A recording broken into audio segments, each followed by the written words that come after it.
Ayusin mo daw yung buhok mo. Ito na po yung nagiging libangan ko sa araw-araw. Yan na, zigzag.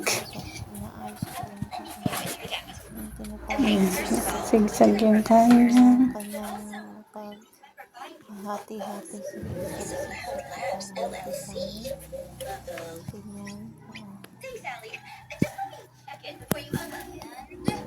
Ayusin mo daw yung buhok mo. Yan na, zigzag. Maganda siya. Zigzag yung Nakatawa kanya. sa bata pag yung nakikita mo siyang maayos, diba? Karangalan ng isang ina na maayusan ng kanyang anak bago pumasok sa school. Obligasyon mo yan. Ito naman yung around.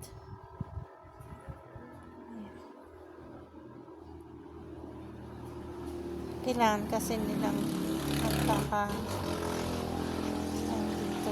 nakaayos yung buhok yung pagpapasok dahil mainit dun sa loob ng school. Kaya gumagamit siya ng ginagawan ko siya ng ganyan na ayos sa buhok. Diba? So beautiful.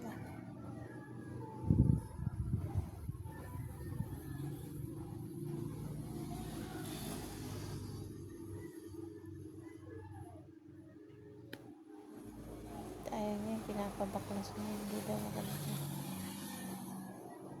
Sabi ko wala na kasi naka-spray net na. Hindi mo na yan magugulo.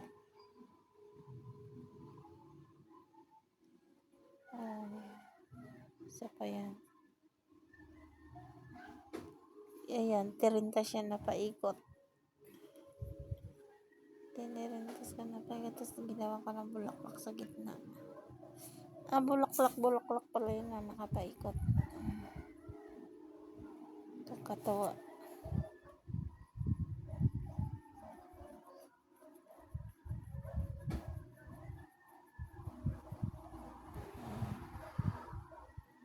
Ito naman, ayan, ang ganda.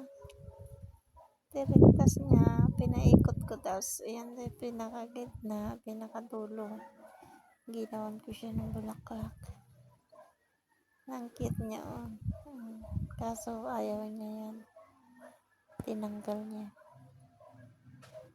Ito din.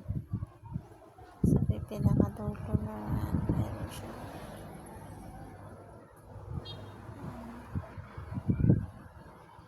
Ang ganda, nakakatuwa na, diba? Ang ganda kasi ng buhok niya, makapal. Ang ganda ayusin. Kaya nakakaalis, nakakatuwa.